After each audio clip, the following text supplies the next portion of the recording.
जय हिंद फ्रेंड्स, आइए देखते हैं भारत के संविधान के बारे में, है ना। तो संविधान जो है दो शब्दों से मिलकर बना हुआ है, सम और विधान। सम का मतलब होता है बराबर और विधान का मतलब होता है नियम और कानून, है ना।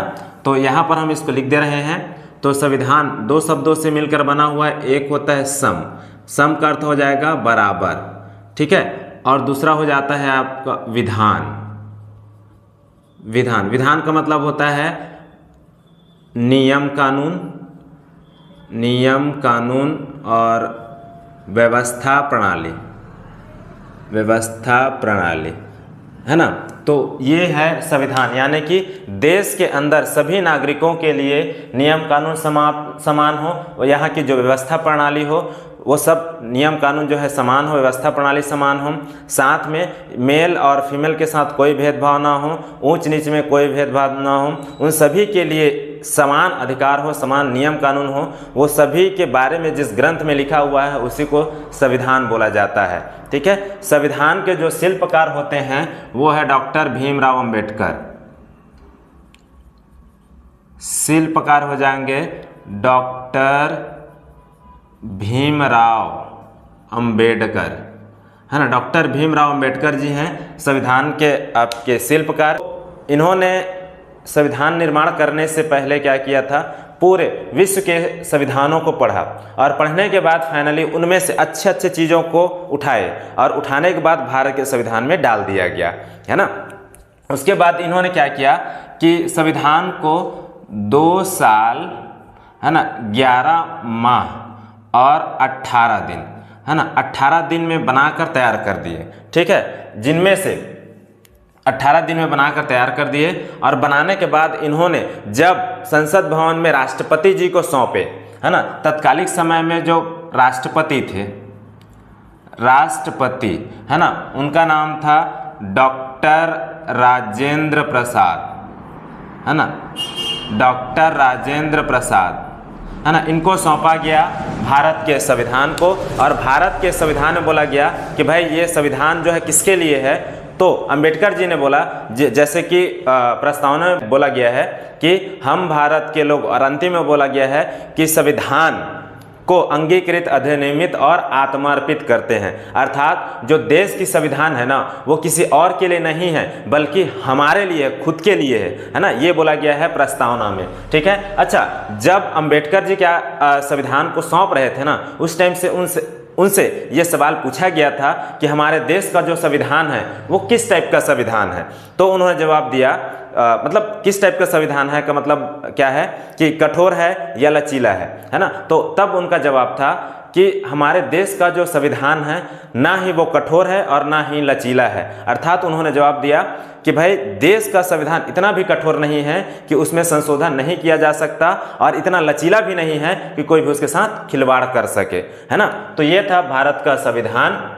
अब इसको सौंपा कब गया था, तो याद रखिएगा 26 नवंबर, ठीक है, 1949 में, 26 नवंबर 1949 को सौंपा गया था और 26 जनवरी 1950 में संविधान को लागू किया गया। कोई दिक्कत है? चलिए, ये हो गया आपका संविधान लागू करने वाला। 26 जनवरी 1950 को संविधान को लागू कर दिया गया था। जब लागू किया गया तो इस संविधान में टोटल, यानी कि जो संविधान की किताब थी उस संविधान के किताब में टोटल 22 भाग थे, है ना। तो भागों की संख्या यदि देखते हैं, भागों मतलब भागना नहीं ना, भाग की संख्या यदि देखते हैं तो 22 हो जाता है ना। अनुच्छेद, अनुच्छेद यानी कि आर्टिकल, ये हो जाता है आपका 395 अनुच्छेद था। और अनुसूची, अनुसूची की संख्या शुरुआत में तो 8 था, जो बढ़ के कितना हो गया है 12, ठीक है। तो आपसे यदि क्वेश्चन पूछता है कि भारत के मूल संविधान में कितने आपके अनुसूची थे, तो याद रखिएगा 8 अनुसूची को शामिल किया गया था, ठीक। तो ये है कुछ व्यवस्था या कुछ बातें जो संविधान से संबंधित थी, है ना। संविधान का अर्थ क्या हो जाएगा कि ऐसी व्यवस्था जिसमें सभी लोगों के लिए, सभी नागरिकों के लिए समान अधिकार प्राप्त होता है, सभी के लिए समान नियम होता है, वही संविधान होता है। संविधान के यदि शिल्पकार देखते हैं तो होते हैं डॉक्टर भीमराव अंबेडकर जी, है ना। चलिए, इसमें से यदि हम देखते हैं भाग 1 के बारे में, तो भाग एक क्या बोलता है, भाग एक, है ना, ये भाग एक बोलता है संघ और उसका क्षेत्रफल, है ना, संघ और उसका क्षेत्रफल। ठीक है, अच्छा ये भाग एक का आर्टिकल देखते हैं। तो आर्टिकल जाता है आपका 1 से लेके आर्टिकल 4 तक, है ना, आर्टिकल 4 तक ये रहता है, जिसमें से देखिए एक शब्द आया है संघ, है ना, संघ, और दूसरा क्या है उसका क्षेत्रफल। तो देखिए संघ से संबंधित एक और बातें आती है जिसको बोला जाता है परिसंघ, है ना, परिसंघ।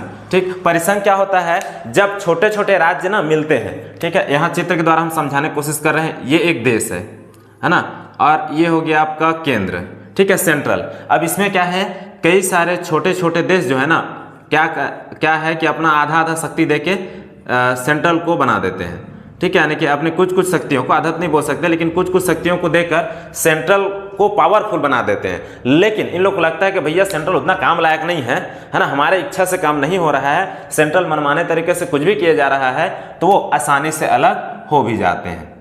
ठीक है, आसानी से अलग हो जाते हैं, यही कहलाता है आपका परिसंघ। ठीक, जब अगला आता है संघ, संघ यानी कि यूनियन, है ना। तो यूनियन में क्या होगा कि जैसे कि इसमें बताया ना कि छोटे छोटे राज्य जो है ना, अपनी शक्तियों को देके, ठीक है, कई सारे छोटे छोटे राज्य अपनी शक्तियों को दे देता है सेंट्रल को, और सेंट्रल फिर क्या करता है, उन शक्तियों का अच्छे से उपयोग करता है ना। और बाद में यदि राज्य जो है कट के अलग होना चाहता है, फिर भी वो अलग नहीं हो सकता है, इसे बोला जाता है संघ। ठीक है, तो ये हो जाता है जैसे कि हमारा भारत जो है परिसंघ नहीं है, बल्कि क्या है, संघ है, अर्थात भारत राज्यों का एक संघ है। ठीक, तो चलिए ये हो गया। अगला देखते हैं कि भाई आर्टिकल 1 के बारे में कहाँ लिखे जी, चलिए आर्टिकल 1 के बारे में यदि हम देखते हैं तो चलिए आर्टिकल 1 में जाते हैं। आर्टिकल 1 में दो चीजों का स्पेशल उल्लेख मिलता है। देखो, एक तो बोला गया था कि भारत राज्यों का संघ है, दूसरा होता है कि भारत का के नाम कैसे रखें। ठीक है, तो चलिए, एक क्या था कि देश का नाम को लेकर, और दूसरा था कि भाई यहाँ की जो राज पद्धति है ना, ये कैसी होना चाहिए, राज पद्धति के प्रकार, है ना, ये कैसे होना चाहिए। तो देखो, पहला क्या था कि देश का नाम, तो देश का नाम जो है ना, दो चीजों में ज्यादा मतभेद था। एक क्या था, इंडिया को लेके, और दूसरा था भारत को लेके, है ना। यानी कि उस भवन में, उस संविधान सभा में बहुत सारे नेता ऐसे थे जो चाह रहे थे कि हमारे देश का नाम जो है पारंपरिक तौर पे भारत होना चाहिए, है ना। लेकिन कुछ ऐसे नेता भी थे जिनका मानना था कि भारत का जो नाम है वो आधुनिकता के तौर पे होना चाहिए, यानी कि इंडिया होना चाहिए, है ना। तो भारत जो है परंपरा के आधार पर, और इंडिया जो है आधुनिकता के आधार पे, है ना, आधुनिकता के आधार पे। लेकिन उस समय इन दोनों की बातों, यानी कि दोनों पक्ष और विपक्ष, यानी कि भारत और इंडिया दोनों को समाहित किया गया संविधान में, और बोला गया इंडिया यानी कि भारत, अर्थात इंडिया जो कि भारत है ना। तो ये लिखा गया देश के नाम पर। और दूसरा आता है राजकीय पद्धति प्रकार, है ना। राजकीय पद्धति प्रकार से क्या होता है कि भाई हमारा सरकार जो है ना, सरकार की चलने की प्रणाली, है ना, सरकार की चलने की प्रणाली। ठीक है, तो यही क्या कहलाता है, राज पद्धति। ठीक है, समझ में आ गया कि हमारे देश के अंदर सरकार की जो प्रणाली है वो कैसे चलेगा। ठीक, तो ये है क्या, आर्टिकल 1 जो बोलता है देश का नाम जो इंडिया या भारत हो सकता है, दूसरा कि भाई जो देश राज पद्धति है उसको कैसे चलाया जाएगा, है ना। एक शब्दों में और इसको बोलते हैं क्या, कि भारत राज्यों का एक संघ है। ठीक है, ऐसे भी बोल सकते हैं कि भारत राज्यों का एक संघ है। ठीक, चलिए ये हो गया आपका आर्टिकल 1। अब आर्टिकल दूसरा, चूंकि हमको आर्टिकल 4 तक जाना है, तो आर्टिकल 2, चलिए, तो आर्टिकल 2 क्या बोलता है कि संसद किसी भी विदेशी राज्य को भारत में मिला सकता है ना, लेकिन राष्ट्रपति के पूर्वानुमति से। यानी कि राष्ट्रपति को पहले सूचना देना पड़ेगा कि फलाने जो देश है उसका कुछ हिस्सा या पूरा देश भारत में मिलना चाह रहा है ना, तो इसकी सूचना पहले राष्ट्रपति को देना पड़ेगा। ये बोलता है आर्टिकल 2। ठीक, तो याद रखिएगा, संसद विदेशी राज्य को ना, विदेशी भूभाग को या विदेशी राज्य को भारत में मिला सकता है, भारत में मिलाना, ठीक है, मिलाना, लेकिन किसकी अनुमति से? राष्ट्रपति जी के पूर्वानुमति।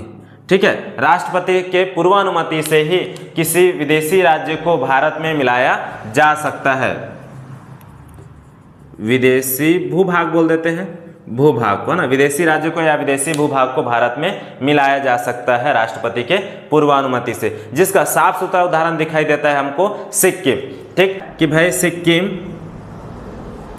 सिक्किम पहले विदेशी सरजमीन था, है ना, जिसको भारत में मिलाया गया था 35वां संविधान संशोधन, 35वां संविधान संशोधन 1974 में, है ना। इसमें क्या किया गया? सिक्किम को सह राज्य बनाया गया था, जबकि 35वां है ना, 36वां संविधान संशोधन, ठीक है, 37वां संविधान संशोधन 1975 में जो सिक्किम था इसको पूर्ण राज्य का दर्जा दिया गया। ठीक है, आई बात समझ में? तो याद रखिएगा कि आर्टिकल 2 बोलता है कि सांसद जो है, भारत के सांसद किसी भी विदेशी राज्य के भूभाग को या विदेशी राज्य को ही भारत में मिला सकता है, लेकिन उससे पहले राष्ट्रपति से पूर्वानुमति लेना पड़ेगा, जिसका साफ सुथरा उदाहरण दिखता है हमको सिक्किम। 35वां संविधान संशोधन 1974 में इसको सह राज्य का दर्जा दिया गया था, जबकि अगला संशोधन किया गया 36वां संविधान संशोधन 1975 में, जब इसको पूर्ण राज्य का दर्जा दे दिया गया। तब से लेके यानी कि 1975 से लेके आज तक जो आपका सिक्किम है वो भारत का अभिन्न अंग बना हुआ है। ठीक, तो ये था आर्टिकल 2। चलिए आर्टिकल 3 के बारे में देख लेते हैं।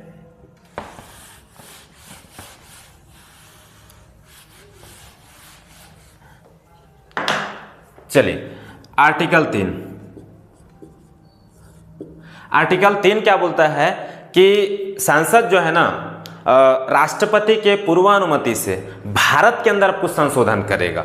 ठीक है, तो याद रखिएगा, संसद जो भी करना है, नियम कानून बनाए, सब संसद बनाएंगे, सांसद जो लोग हैं वो बनाएंगे, है ना। तो याद रखिएगा कि सांसद भारत के अंदर, है ना, भारत के अंदर, ठीक है, परिवर्तन कर सकता है, लेकिन क्या करना पड़ेगा कि भाई पूर्वानुमति लेना पड़ेगा राष्ट्रपति जी से। ठीक है, राष्ट्रपति जी से पूर्वानुमति लेना पड़ेगा यदि भारत के अंदर कुछ भी काम करना हो। कौन सा काम? तो देखो, इसका पहला पॉइंट यदि हम लिखते हैं तो क्या हो जाएगा कि भारत के अंदर किसी भी राज्य के क्षेत्र को बढ़ा दे, है ना। तो क्या बोलेंगे?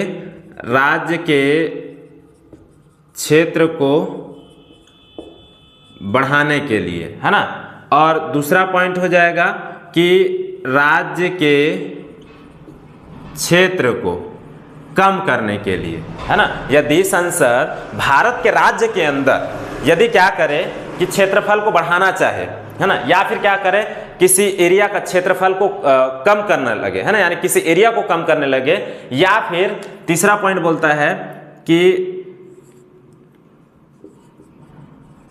राज्य के नाम सीमा में परिवर्तन करे, है ना।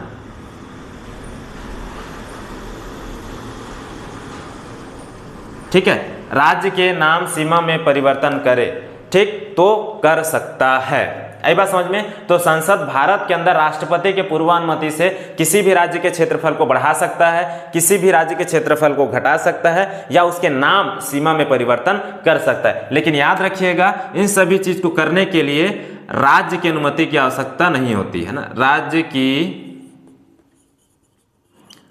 अनुमति जरूरी नहीं है, ठीक है, सांसद जो है अपने मन से इसको परिवर्तन कर सकते हैं। यदि सुझाव देना चाहे राज्य तो दे सकता है, लेकिन बात को मानने के लिए सांसद बाध्य नहीं है। ठीक है, इसके एग्जाम्पल उदाहरण यदि हम देखते हैं तो उदाहरण हमारा खुद का राज्य है छत्तीसगढ़, है ना, जो क्या हुआ था 1 नवंबर सन 2000, है ना, 1 नवंबर सन 2000 में ये मध्य प्रदेश से कट के छत्तीसगढ़ बना था। ठीक है, दूसरा देखते हैं जिसमें से 9 नवंबर सन 2000, इसमें उत्तर प्रदेश से कट के अलग हुआ था उत्तराखंड, है ना।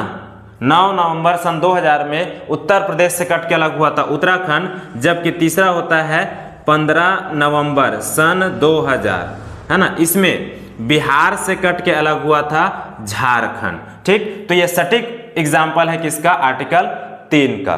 ठीक है, तो ये था आर्टिकल 1 से लेकर 3 तक। अगला आता है आर्टिकल 4। आर्टिकल 4, ठीक है, आर्टिकल 4 क्या बोलता है कि अनुच्छेद 2 और अनुच्छेद 3 को आर्टिकल 368 से बाहर रखा गया है।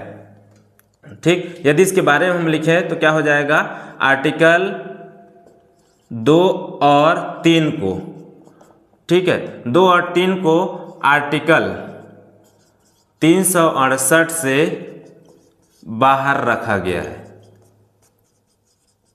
ठीक है, आर्टिकल 2 और 3 को आर्टिकल 368 के क्षेत्र से बाहर रखा गया है, अर्थात जो भी संशोधन होना है आर्टिकल 2 और 3 में वो आर्टिकल 368 के लिए मान्य नहीं होगा। ठीक है, क्यों? क्योंकि आर्टिकल 368 में विशेष अनुमति की आवश्यकता होती है, और बाकी आपने देखा है कि आर्टिकल 2 हो या आर्टिकल 3 हो, इनमें किसी प्रकार की कोई भी संशोधन करना है संविधान में तो राष्ट्रपति को केवल सूचना देना पड़ता है। ठीक है, कोई दिक्कत है? तो चलिए, ये था आपका आर्टिकल 1 से लेके आर्टिकल 4 तक, जो भाग 1 में था। ठीक है, तो हमको लग रहा है कि आपको क्लास पसंद आया होगा, तो आज का क्लास यहीं तक रखते हैं।